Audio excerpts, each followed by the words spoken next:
teve que entender o que são esses limites, né? O que seria ultrapassar limites? Até isso é bom que a gente analise, porque se os limites são os limites da sociedade machista, talvez o caminho seja realmente ultrapassar esses limites. Com essa fala, a gente se dá conta, talvez de uma forma muito mais profunda e muito mais emocionante, e chega assim até pelo WhatsApp, memórias e coisas que foram acontecendo ao longo da vida com muitas pessoas conhecidas e a dificuldade de falar sobre o tema. O quanto ainda é difícil denunciar, o quanto há bloqueios para essa denúncia, né? E para essa coragem de enfrentar a perda e finalizar situações de violência. Eu fui anotando aqui algumas coisas, eu queria que as pessoas pudessem falar, mas eu também fui anotando muita coisa que eu gostaria de comentar, e uma delas é isso, que o Dr. Leonardo falou, né? A questão dessa perda, o medo como fator de manutenção, e o medo que está na questão até de reconhecer o quanto é difícil a gente reconhecer que viveu ou que viu situações de violência. Uma das coisas que nós fizemos foi um formulário para que as pessoas pudessem partilhar e a gente pudesse levantar novas necessidades de ações. E eu preenchi esse formulário, pouquíssima gente preencheu. Mas enquanto eu que criei o formulário, comecei a preencher, e uma das perguntas era: partilhe suas experiências, se você quiser. Eu facilmente listei ali quase 10 experiências de situações que vivi, de pessoas que conheci, e aquilo foi me trazendo uma dor, uma dificuldade de digitar aquelas coisas, que me fez, assim, ontem e hoje, pensar no impacto disso para a vítima, né? Para quem viveu isso de uma forma muito mais profunda, que sentiu a violência física, ou que foi mais diretamente com ela, o quanto é difícil colocar isso numa chamada telefônica, num fim de um relacionamento, como ainda isso aprisiona as pessoas. E aí depois você comentou sobre isso, né? Sobre o medo da perda como um fator de manutenção. Então, assim, isso que eu estou falando agora é mais um comentário, mas eu queria pedir que as pessoas, assim, talvez se manifestassem no sentido de dizer assim: por que é tão difícil falar de violência? Por que ainda é difícil? Porque se não foi a gente que causou, por que isso dá vergonha? Por que isso a gente quer esconder? Por que a gente ainda se sente culpado ou por ter visto ou por ter experimentado, por ter sofrido? Por que é um assunto assim, é muito denso, é muito pesado, mas quando a gente não foi o agressor, por que ainda assim é tão complicado reconhecer, até mesmo o ato de reconhecer, e por que é tão mais fácil jogar para dentro das sombras do nosso inconsciente, da nossa experiência? Por que será? Essa resposta é talvez a grande reflexão, né? O enlace final de tudo isso que a gente falou. O que a gente pode dizer é que o processo de mudança está só começando, né? Acho que a gente pode dizer um pouco isso, né? Dentro de uma sociedade sabidamente machista, né? De uma origem, né? De uma sociedade que iniciou ali. A gente vê aí histórias, né, e hipóteses de que a sociedade inicialmente teria se desenvolvido como uma sociedade mais matriarcal e depois ela foi se transformando, e para que ela se transformasse numa sociedade mais machista, algumas mudanças foram acontecendo ao ponto de condenar a mulher mesmo para um estado de submissão, né, para um estado de dificuldade. E isso tem muito tempo, né, são muitos e muitos anos de uma vivência desse jeito. Então, quando a gente entende isso, a gente pensa na definição de zona de conforto, né? Quer dizer, existe uma situação atual em que, por si só, sair dela, tomar uma atitude de sair, já é difícil só porque ela já existe há muito tempo. Mas não é nem só isso, né? Porque a gente sabe que o medo, esse medo que foi falado aí em relação a tomar alguma atitude, o medo é o medo de ser mais agredido. Não existe uma proteção social que consiga isolar a pessoa de forma definitiva do restante da sociedade, do próprio agressor, ainda dentro de uma sociedade machista, que dê a ela segurança suficiente para que ela faça a denúncia e tenha depois tranquilidade na vida, né? Então, isso tudo, a gente vê a ONU falar, né? Não sei se esse dado ele é completamente real, mas que se as coisas começarem a acontecer agora, para uma mudança em relação ao que é a violência doméstica, a violência ao feminino, o feminicídio, se as coisas começarem agora, como estão acontecendo, como essa conversa, como já tem acontecido, é uma média de uns 80 anos para a coisa chegar no lugar aí já de solução, né? Tem que começar, né? Eu acho que é isso que está acontecendo. Então, tudo isso mostra que a gente não pode desistir. Por mais que seja difícil, por mais que seja realmente um grande desafio, é bom se amparar com pessoas que possam ajudar, profissionais, amigos, para que essa resposta possa vir aí com mais facilidade ao longo do tempo, né? Uhum. Eu acho que tem alguma pergunta, né? A gente poderia passar, então, a pergunta de alguém que está participando, que foi colocada no chat?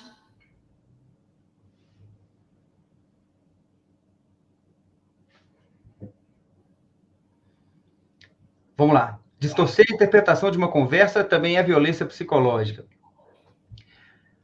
Tudo isso tem que ser visto com bastante cuidado. Eu acho que essa pergunta dá margem para a gente poder refletir um pouquinho sobre essa resposta também, para não ficar parecendo também que a gente está querendo estimular um reboliço social muito grande, né? É lógico que a gente pode ter distorções de interpretação que são involuntárias, que são parte de uma vamos dizer, de um histórico ali de capacidade de memória, né? Enfim, de leituras de uma realidade, de versões de uma questão que aconteceu, né? Então, distorcer a interpretação de uma conversa não é necessariamente violência psicológica, a não ser que essa distorção esteja baseada naquelas coisas que a gente falou. Humilhação, né? Crítica exagerada em público, enfim, todos aqueles pilares que envolvem a violência psicológica que a gente falou e que vão ser simplesmente uma forma de colocar aquelas questões em prática, né? É através de uma conversa, né? Você ouve uma conversa e a conversa foi distorcida em prol do agressor, né? Uma coisa que não existia foi falada. Então, sem dúvida nenhuma, que se estiver dentro de um contexto, né, de agressividade e de benefício, de vantagem própria e de redução da mulher, sem dúvida que a gente pode considerar como violência psicológica. Uhum. Perfeito. Mais alguma pergunta? Como ajudar uma pessoa que sofre violência sem ultrapassar limites ou tomar decisões que piorem a situação? É um pouco do que a gente falou aqui, né? É difícil mesmo. É difícil mesmo. Eu acho que essa é a proposta do agir, né? Essa é a proposta daquele viver que a gente colocou ali. Temos que entender o que são esses limites, né? O que seria ultrapassar limites? Até isso é bom que a gente analise, porque se os limites são os limites da sociedade machista, talvez o caminho seja realmente ultrapassar esses limites. A gente precisa de definir esses limites de uma forma mais ampla e mais moderna, talvez aí, menos machista, para que se o limite eventualmente seria ali o fato de que determinada pessoa não vai gostar, né, ou determinada atitude que sempre foi feita de um jeito e fazer de outra forma seria ultrapassar um limite, né? Eu acho que a pergunta é boa e ela já traz um pouco da resposta, né? Quer dizer, não pode piorar a situação. O que significa isso é que piorar a situação seria... Eu imagino que a pergunta esteja diante da situação de que você está com medo de denunciar por medo de mais agressividade. Essa realmente é a grande preocupação que existe. Então, a única forma de se conseguir isso é se a gente se cercar de uma rede toda que pode trazer ajuda, de planejar com muito cuidado e, obviamente, naqueles ataques muito repetitivos e muito agressivos, a denúncia, né? Sair de casa, enfim. Porque se a coisa continuar acontecendo, o agressor não agride uma vez só. É muito raro a gente ter um agressor que sozinho, né, que uma única vez vai partir para agressão. Uhum. Sim. Eu acho que essa pergunta também ela remete a uma cultura que a gente traz da própria história da constituição familiar que a gente traz, né, do patriarcado que você comentou, Mas isso se traduz num ditado talvez muito conhecido, né, que eu tenho quase certeza que todo mundo aqui já ouviu, que em briga de marido e mulher, ninguém mete colher, né? Depende que briga é essa, né? Se é só uma divergência, se é só uma diferença de opinião, se é algo que se trata de uma decisão familiar, ou se essa briga, ela precisa realmente de uma intervenção de alguém que sim, que passa esse limite, igual você está comentando, né? Igual o doutor Leonardo está comentando. Às vezes, o limite, ele é um limite imposto por conveniência externa. É um limite que mantém a situação de uma forma que é conveniente, né? E que perpetua uma situação de violência. Então, às vezes, sim, a intervenção ela é necessária.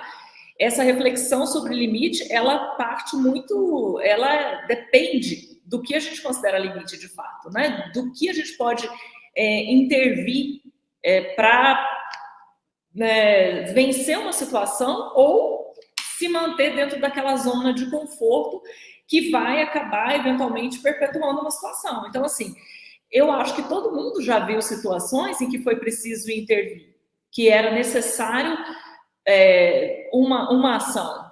Por exemplo, situações assim de correção extrema com crianças, né?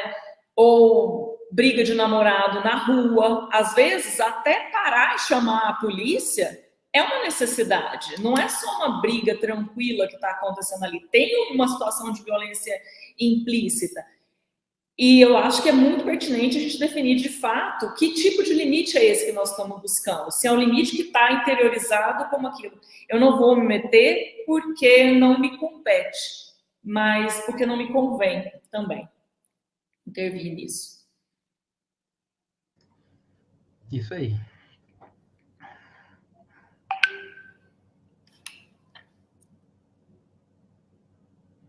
Tem gente comentando que foi por spam. Pessoal, eu queria lembrar a vocês que essas contribuições que todo mundo está fazendo, elas vão se transformar depois num relato memorial dessa ação. Nós não vamos identificar as pessoas, né, que contribuírem, mas também vamos manter o anonimato, até mesmo do lugar, nós vamos trocar nome, lugar, para preservar as histórias sem revelar os envolvidos. Nós queremos construir um livro sobre mulheres que venceram essa situação de violência, né? Mulheres, não o feminino como um todo, mas que experimentaram desafios durante a vida e que fizeram da sua história uma forma de superação que sirva também de exemplo, que possa educar cada uma de nós, todas nós, para essa tomada de decisão, que é justamente vencer esses limites, os limites estreitos nos quais nós somos mantidos. Então, a gente vai transformar esses relatos no livro Mulheres Inspiradoras, Relatos Reais. E a gente queria contribuições. Se você conhece alguma mulher, um caso de uma mulher inspiradora que você possa partilhar, mande para o nosso e-mail, biotecparatodos@gmail.com. Pode contar a sua história. Se você quiser, não precisa revelar nomes, não precisa revelar a identidade. A gente vai preservar, com certeza, isso vai ser mantido no anonimato, mas é muito importante que essa ação ela produza um registro também de esperança, que a gente não fique só nessas sombras, mas que nós possamos trilhar um caminho juntas e juntos, que os homens estão aí presentes também com o seu lugar de fala, mas contribuindo. E já aproveitando um pouco dessa questão do lugar de fala, né? O doutor Leonardo comentou, um homem branco com o privilégio de ser homem, né? E de ser branco numa sociedade machista e patriarcal. Eu queria fazer uma provocação também. Eu queria perguntar, assim, se homem também sofre violência. Por que ainda a gente... É possível falar de violência contra o homem sem gerar esse rebuliço que você comentou na sua fala? Todos nós estamos afeitos à violência. Quando um menino sofre violência, a gente não está gerando um agressor mais tarde? Nós podemos falar só da violência contra a mulher? Ou o adolescente, o menino, o homem também, ele precisa ser tratado com essa questão da violência. A gente precisa abordar todas as formas de violência. Uhum. É uma pergunta muito boa, né? É uma pergunta bem ampla, ela é uma pergunta que traz também toda essa história que a gente estava comentando aqui. Se a gente for pegar idades mais novas, né? Eu vou fazer uma resposta aqui baseada em experiência, baseada, enfim, em algum conhecimento dessa área. Se a gente for pegar idade, né, dividir por idades, a violência ali nas idades menores, né, que envolve violência infantil, né, violência, por exemplo, até sexual mesmo, de meninos também, né, enfim, agressão de adultos contra adolescentes, quer dizer, quando a gente tem um adulto contra uma criança, né, quer dizer, tem esses extremos, aí ela é um problema muito mais vigente, que exige também um cuidado específico, que está um pouco dentro de tudo isso que a gente conversou aqui. Gera realmente crianças que vão futuramente ter essas marcas que às vezes são difíceis de apagar, que podem criar pessoas violentas, né, que podem virar sintomas, inclusive, como a psicanálise gosta de falar, né, quer dizer, sintomas que às vezes são reprimidos lá no passado, eles acabam, né, essas manifestações se transformam em sintomas no futuro, tanto físicos quanto emocionais. Então, sim, né, nessa faixa etária é mais comum. Agora, dentro da sociedade mesmo, patriarcal, da sociedade machista, a tendência de violência entre os homens ela é mais aceita, vamos dizer assim, né? Existe ali alguma coisa que tem rixa, a briga é uma coisa muito mais comum, né? Enfim, existe toda ali um eixo de proteção, né? Quase que social mesmo, a isso que é a violência de homem contra homem, né? Mas é claro que existe também. Violência de mulher contra homem, eu não diria que ela é inexistente, claro que não, né? Ela também existe, mas eu acho que ela, não sei te falar em números específicos, mas ela é ínfima, né? Frente ao que é o problema em relação à mulher, porque existe uma competitividade física, né? Existe ali enfim, uma maior dificuldade do homem vencer um outro homem e tudo mais, mas existe, né? Enfim, existe toda essa questão aí. É uma realidade mais difícil, não acho que é um problema que não exista, mas, ao mesmo tempo, também é um problema frente à violência ao feminino, é um problema bem menos evidente do que o outro, né? Eu fiz essa pergunta porque eu já conversei assim com um homem e que sofreu muita violência quando era criança, não violência sexual, mas violência doméstica dentro de casa. E assim, então por dois motivos. Primeiro, o homem ainda vê como um sinal de fraqueza reconhecer que foi agredido, né? Talvez, é uma forma assim de pensar. E outra é o quanto essa violência ela pode resultar nessa perpetuação, numa outra forma de conduta. Então, essa pessoa em particular, eu me lembro de comentar assim com muita clareza, com muita propriedade, que sofreu muito, que reconheceu a sua história de vida, e de dizer assim, como eu sofri tudo isso, eu não quero reproduzir isso com os meus filhos. Então, eu reavalio as minhas atitudes quando eu estou nervoso para ver se eu não vou reproduzir. Um amigo da nossa família, né? Uma pessoa muito próxima da gente, que num momento, numa determinada conversa, comentou, teve a coragem de falar, mas não é comum ouvir esse tipo de fala. Então, eu perguntei justamente por causa disso. Porque, primeiro, é difícil reconhecer que foi agredido. Para uma mulher é difícil, não é fácil, também. Para um homem é difícil.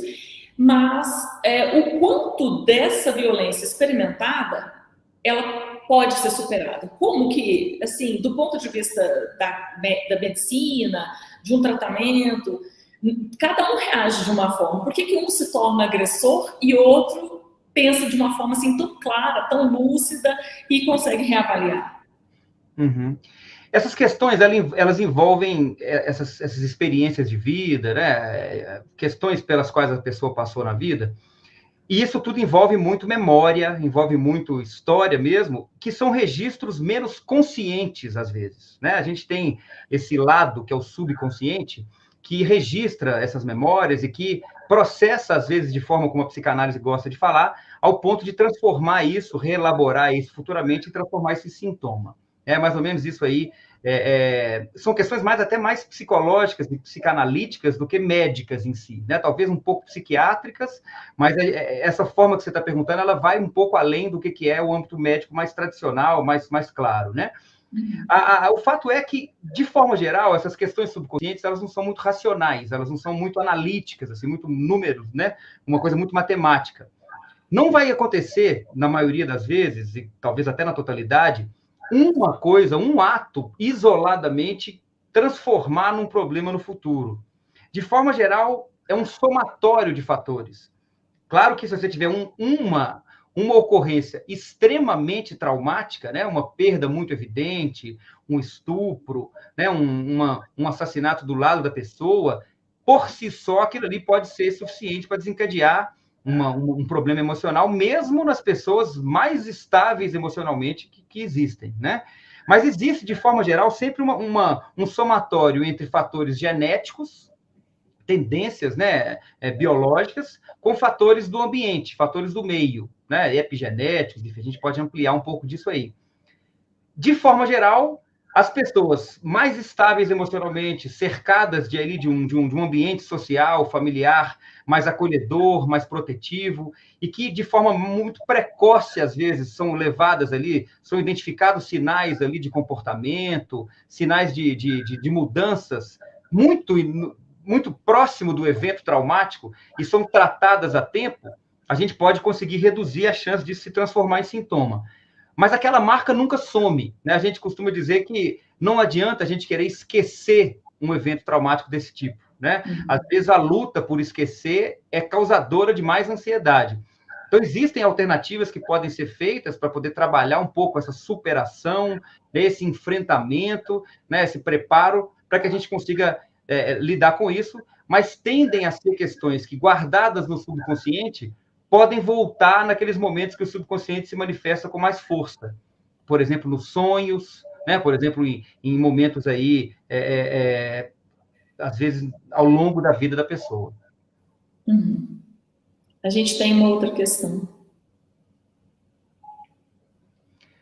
Casais que se agridem mutuamente e frequentemente, como deveria ser tratado? Eu diria que deveria ser tratado da mesma forma que todos, né? Da mesma forma do que isso que a gente falou aqui. Se a agressão é mútua, não muda muito da forma como a coisa acontecer. Quer dizer, não significa que uma pessoa que foi agredida está se dando ao direito de agredir, né? Tem toda essa discussão que ela é um pouco jurídica, né? Uma discussão um pouco mais ampla nesse âmbito aí do que só um âmbito médico, um âmbito, enfim, existe uma situação legal envolvida nisso. O que a gente gosta sempre de falar em situações como essa é que não deve se generalizar, como se fosse assim, todas as vezes que você tem um casal que está parecendo que eles se agridem mutuamente, você já tem um protocolo firmado. Sempre a gente precisa de se aprofundar na história de cada casal, de cada situação específica, né? Hoje se agride mutuamente, será que a história começou com uma agressão mútua? Né? Será que desde o início foi um embate como se fosse uma luta mesmo? Abriu, né, o octógono, né, enfim, a área de luta, e de repente começou uma trocação ali mesmo, né, direta de golpes ali? Provavelmente não, né? De alguma forma a coisa pode ter começado de algum jeito, e como não foi levada da melhor forma possível, duas pessoas com tendência à agressividade se transformou um pouco nisso aí. Então, o papel nessas horas da lei, né, da justiça e até da polícia, muitas vezes, é realmente conseguir interpretar e entender essa história para que a gente aponte os caminhos melhores para aquela situação específica que está sendo discutida.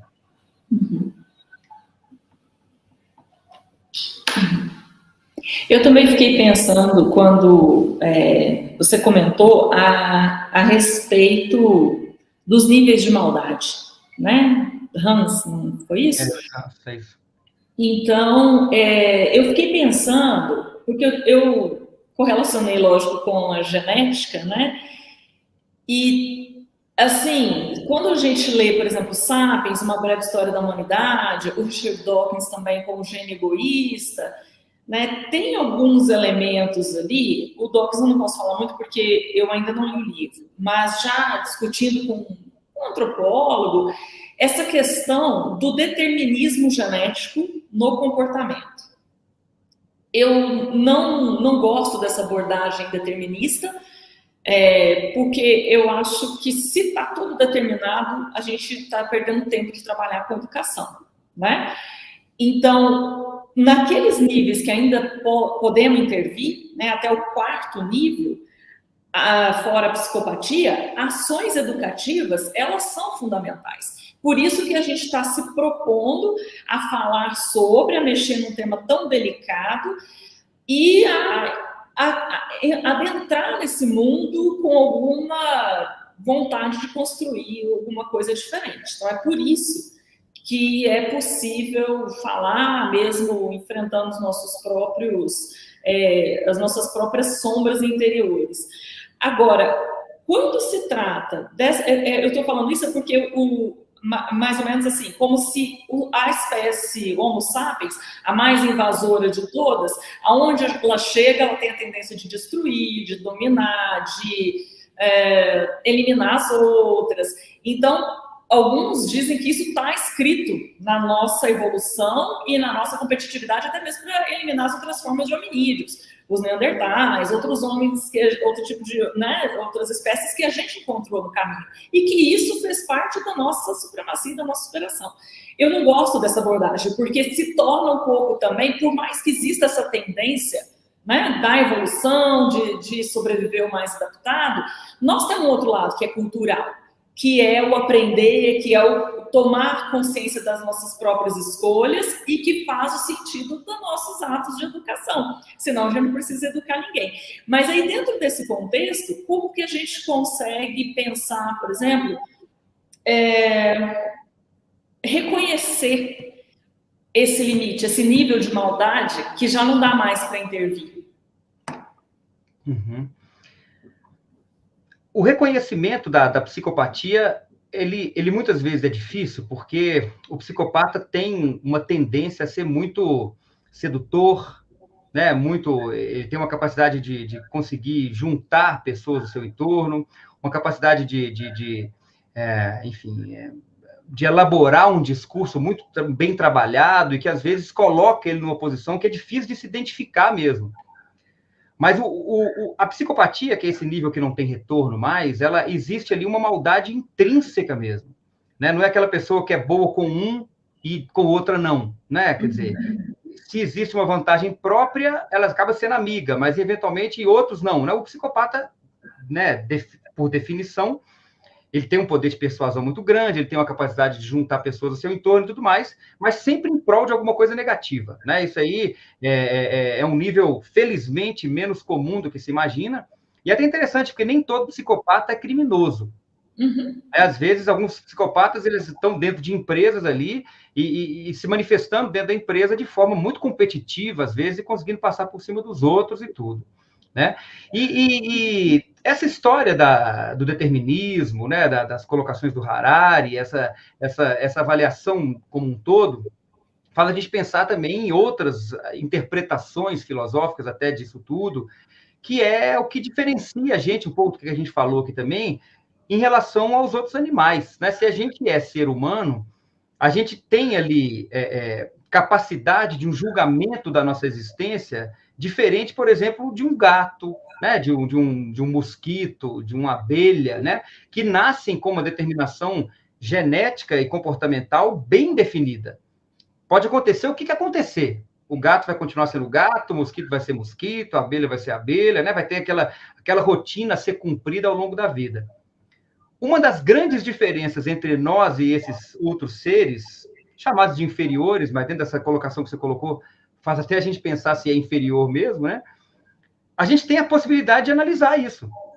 Uma das hipóteses, na minha opinião, é esse determinismo de que não existe como mudar, né? De que não existe alternativa, a coisa já está condenada a ser assim. Também acho que essa é uma forma muito, muito conformista de se pensar, né? Até meio pessimista também, né? Se existir, pelo menos para mim, né? E para aquelas pessoas que a gente tenta orientar, um mínimo de possibilidade de caminhar para o outro lado, é esse que eu vou perseguir.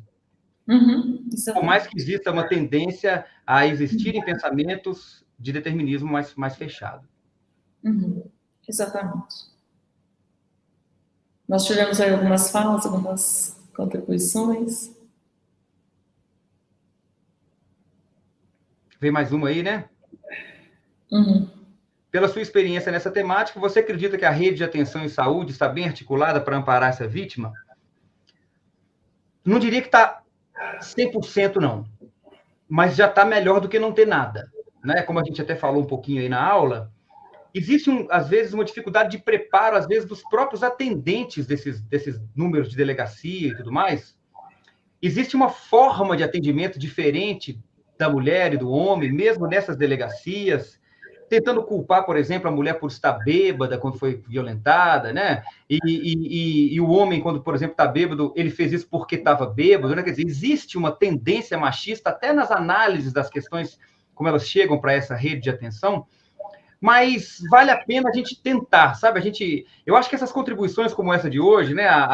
Enfim, a colocar a pauta a ser discutida, a tentar perceber, fazer as mulheres se valorizarem cada vez mais, uma rede que também não envolve a atenção em saúde no sentido profissional, mas a atenção ali no entorno da mulher, no ambiente que ela convive, familiar, de amigos e tudo mais.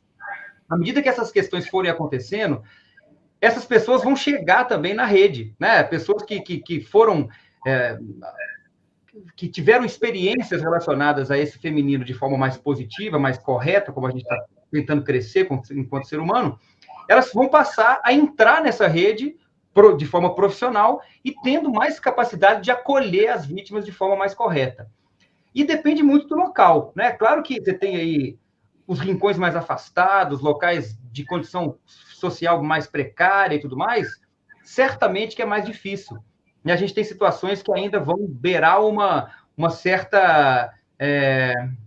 alguma coisa meio exageradamente carnal, assim, vamos dizer. Alguma coisa que está próximo de um exagero mesmo, porque não existe acesso nenhum, né? Fica uma coisa selvagem, vamos dizer assim, né? Dentro de uma realidade que não tem praticamente acesso nenhum, né? Cidades pequenas que têm uma tradição de violência muito intensa que ainda continuam sendo assim. Nos grandes centros, certamente que essa rede funciona muito melhor, mas eu diria que mesmo neles, nós ainda estamos nesse processo de melhora lenta e muito para alcançar. E aí eu acho também que a gente, da experiência, né, de ser mulher, uma amiga sempre dá suporte à outra, uma amiga verdadeira. A gente tem, assim, experiências de amigas que são incríveis ao longo da vida. E existe uma tendência, talvez pela experiência comum, de estar mais exposta à violência ou de ver amigas sofrendo agressão. Existe uma tendência de ser mais fácil chegar no sistema de saúde com uma amiga do lado do que sozinha, talvez numa delegacia também do que sozinha. E por isso também que a gente está fazendo um pouco dessa análise, sabe? Que é fortalecer as mulheres por meio, né, da criação de grupos. Porque é muito mais fácil, dentro do grupo, uma dar suporte para a outra. É importante que haja homens nessa discussão, mas a gente, como mulher, normalmente uma vítima, ela confia mais numa outra mulher, para a gente poder chegar até no sistema de saúde ou até numa delegacia também. Sem dúvida. Bom, tem mais alguma pergunta?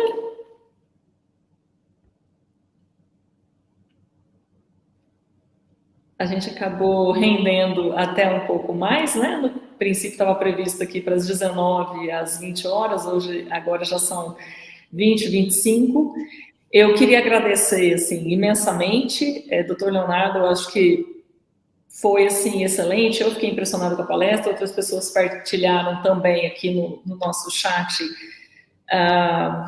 o quanto isso foi tocante, a contribuição e principalmente esse estímulo, essa reflexão, esse passo de poder reconhecer e a profundidade, né, dessa primeira provocação que a gente fez aqui para poder trabalhar esse tema. E, assim, então eu agradeço muito a sua generosidade. Outras pessoas partilharam aqui pelo chat ou aqui no meu WhatsApp também a importância de ter tido essa oportunidade de poder refletir, a outras pessoas aqui no chat também comentando, e eu agradeço imensamente que seja a primeira de outras ações que a gente possa fazer. Todo mundo que está aqui participando também, vocês estão mais do que convidados a construir com a gente essa ação que é para o enfrentamento da violência. Que a gente vai fazer junto, nós não temos um caminho pronto, a gente não tem uma solução, nós estamos discutindo para poder achar mesmo uma forma para não ficar parado. Então, muito obrigada, doutor Leonardo, muito obrigada a todos e até a próxima. Obrigada pelas tradutoras também, né, a Catarina e a Kelly, que vieram e, assim, nos deram essa alegria de poder ter a tradução em Libras simultânea, as meninas que fizeram a transmissão, a Aline e a Daniele.